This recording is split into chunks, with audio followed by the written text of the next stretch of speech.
यानंतरचा next topic आपण जो पाहणार आहोत तो म्हणजे अर्थ ग्रॅव्हिटेशनल फोर्स, पृथ्वीचे गुरुत्वाकर्षण बल. आपल्याला माहिती आहे की गुरुत्वाकर्षण बल ग्रॅव्हिटेशनल फोर्स हा युनिव्हर्समधल्या, युनिव्हर्स म्हणजे विश्वातल्या कोणत्याही दोन वस्तू जर मी घेतल्या तर त्या दोन वस्तूमध्ये काय असते, ग्रॅव्हिटेशनल फोर्स असतो ना.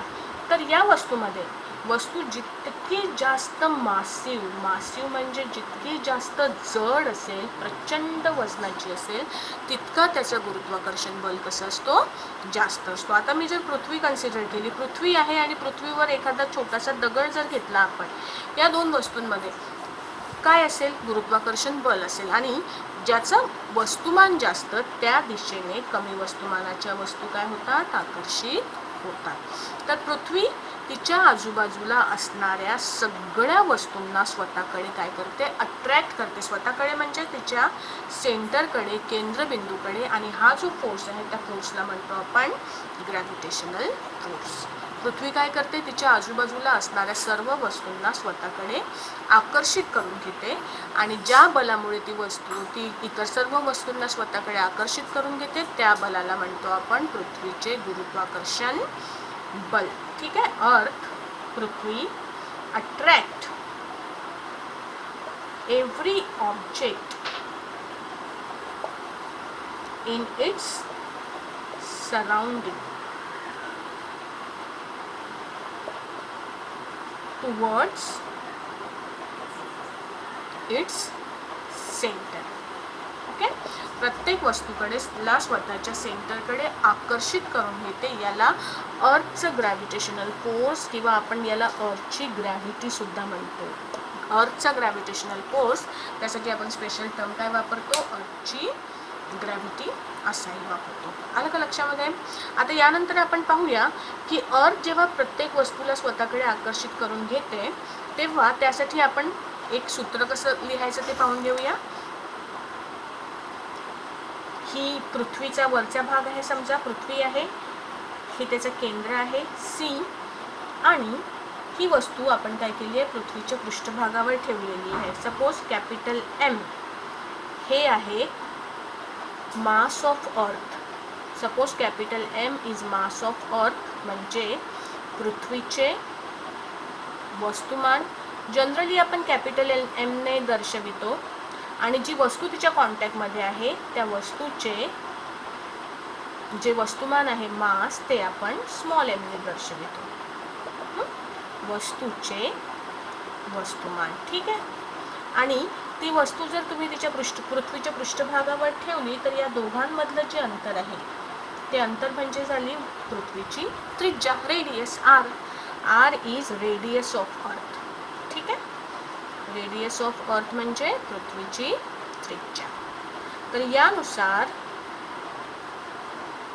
आपला जो न्यूटनचा लॉ आहे ग्रॅव्हिटेशनल लॉ, तो जर अप्लाय केला तर फोर्स इक्वल टू काय मिळेल आपल्याला, फोर्स इक्वल टू मिळेल कॅपिटल जी, पृथ्वीचं मास, अर्थचं मास कॅपिटल एम अपॉन वस्तूचं mass small M upon capital R square. सूत्र लक्षात घ्या. ग्रॅव्हिटेशनल फोर्स ऑफ अर्थ आपण त्याच्यासाठी थोडेसे वेगळे सिम्बॉल वापरतो. F equal to capital G M, capital M M upon R square. हे झालं कशासाठीचं सूत्र, पृथ्वीच्या ग्रॅव्हिटेशनल फोर्ससाठीचं सूत्र. आता हा जो फोर्स आहे, कुठलीही वस्तू जेव्हा आपण पृथ्वीच्या पृष्ठभागावर ठेवतो तेव्हा त्याचा ग्रॅव्हिटेशनल फोर्स हा जो आहे तो असतो त्याच्या वजनाच्या इतका. म्हणजे एखादी वस्तू जेव्हा आपण पृथ्वीच्या पृष्ठभागावर ठेवतो तेव्हा ती वस्तू पण पृथ्वीवर काय करते, बल प्रयुक्त करते. आणि त्याचं जे बल आहे त्या बलला आपल्याजवळ एक अजून सूत्र आहे फोर्सचं, force equal to mass into acceleration. बरोबर आहे ना.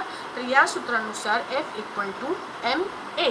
तर आपल्याजवळ बलासाठी, गुरुत्वाकर्षण बलासाठी अजून एक सूत्र आहे. ते सूत्र म्हणजे F equal to M into A, म्हणजे वस्तुमान गुणेला त्वरण. फोर्स इक्वल टू वस्तुमान गुणेला त्वरण हा झाला न्यूटनचा second law, second law of motion. Force equal to mass into acceleration.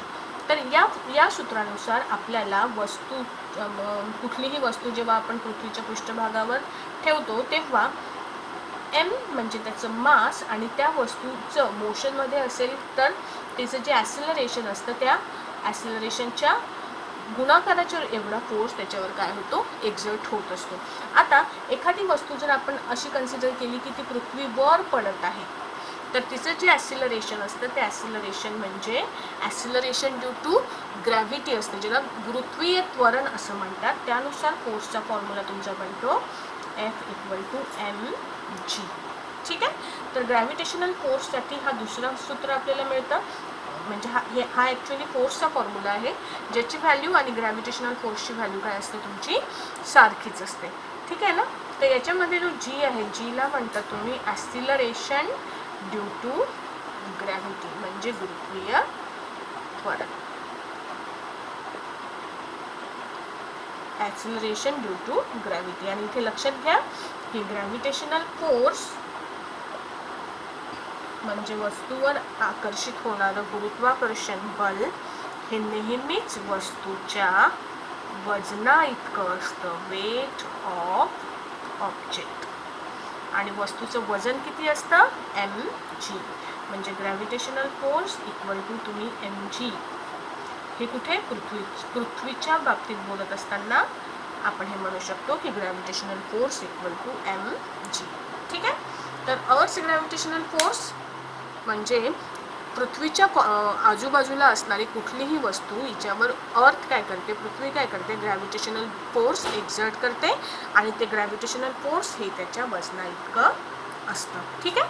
आता यानंतर आपण पाहूया की मग मला हे ग्रॅव्हिटेशनल फोर्सच्या फॉर्ममध्ये जी एक याच्यामध्ये दोन्ही जी आहेत. आता पहा हा एक कॅपिटल जी पण आहे आणि एक स्मॉल जी पण आहे. आणि हे दोन्ही व्हॅल्यूज कसे आहेत, इक्वल आहेत, समान आहेत. म्हणजेच आपण कॅपिटल जी आणि स्मॉल जी यांच्यामधलं रिलेशन काय करू शकतो, काढू शकतो. ते रिलेशन आता आपण पाहूया. रिलेशन म्हणजे संबंध. Relation between small G and capital G. Small G व कॅपिटल जी मधील संबंध. We know that. आता आपल्याला हे माहिती आहे.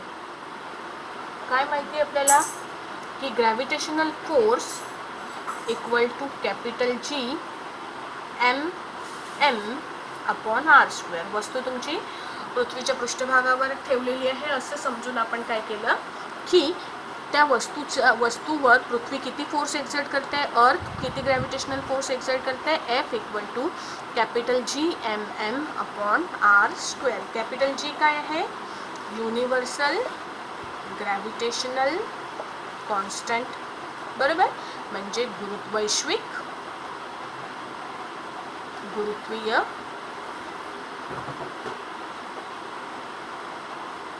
स्थिरांक हे आपल्याला माहिती आहे. ठीक आहे. त्याचबरोबर आपल्याला अजून एक सूत्र माहिती आहे की force equal to mg. m म्हणजे मास आणि मास कोणाचं, मास वस्तूचं, अर्थचं मास नाही, ते स्मॉल m लिहिलेलं आहे आपण. हा m म्हणजे वस्तूचे मास, मास ऑफ ऑब्जेक्ट. आणि जी काय आहे, जी आहे ॲसिलरेशन ड्यू टू ग्रॅव्हिटी. म्हणजे याला आपण म्हणतो गुरुत्वीय त्वरण. ठीक आहे. हा पण फोर्स आहे, हा पण फोर्स आहे आणि दोन्ही फोर्सेसच्या व्हॅल्यू कशा असतील, इक्वल असतील. म्हणजे आपण असं म्हणू शकतो की एखाद्या वस्तूचं जितकं वेट आहे तितका ग्रॅव्हिटेशनल फोर्स त्या वस्तूवर काय होतो, एक्झर्ट होत असतो. The gravitational force acting on an object is equal to weight of that object. मग या रूलनुसार मी काय म्हणू शकते की वेटचा एक फॉर्म्युला इक्वल टू वेटचा दुसरा formula mg equal to capital G m upon r².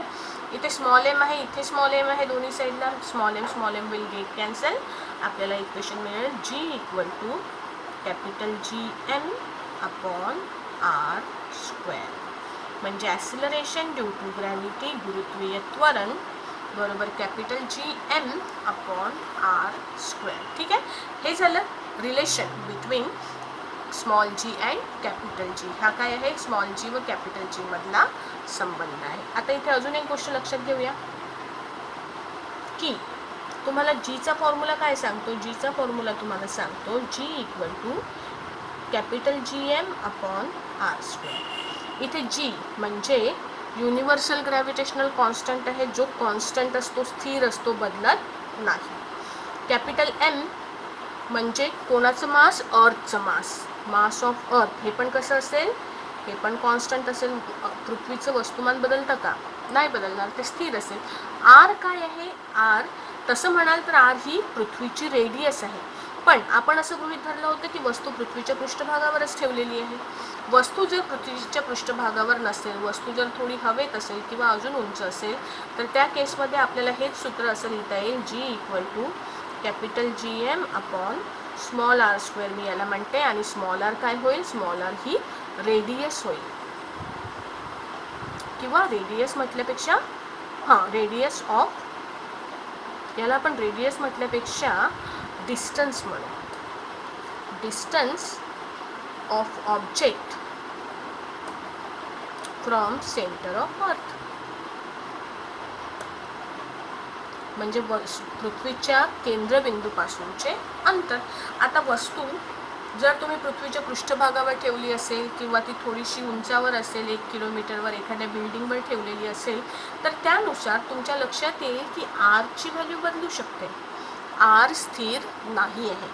Capital जी स्थिर आहे, एम स्थिर आहे, आर स्थिर नाही आहे. म्हणजे जीची व्हॅल्यू कशानुसार बदलेल, जीची व्हॅल्यू बदलू शकते आरनुसार. म्हणजे ती वस्तू पृथ्वीपासून किती उंचीवर ठेवली आहे त्यानुसार जीची व्हॅल्यू बदलते. याचाच अर्थ असा की acceleration due to gravity do not depend on capital G, it do not depend on mass of object, but it depend on the height at which the object is placed. म्हणजे स्मॉल जीची value ही गुरुत्वीय स्थिरांकावर किंवा पृथ्वीच्या वस्तुमानावर अवलंबून नसते, तर ती वस्तू पृथ्वीपासून किती उंचीवर ठेवलेली आहे त्या उंचीवर अवलंबून असते. ठीक आहे. So this is relationship between G and capital G. हा स्मॉल जी व कॅपिटल जी मधील संबंध आहे.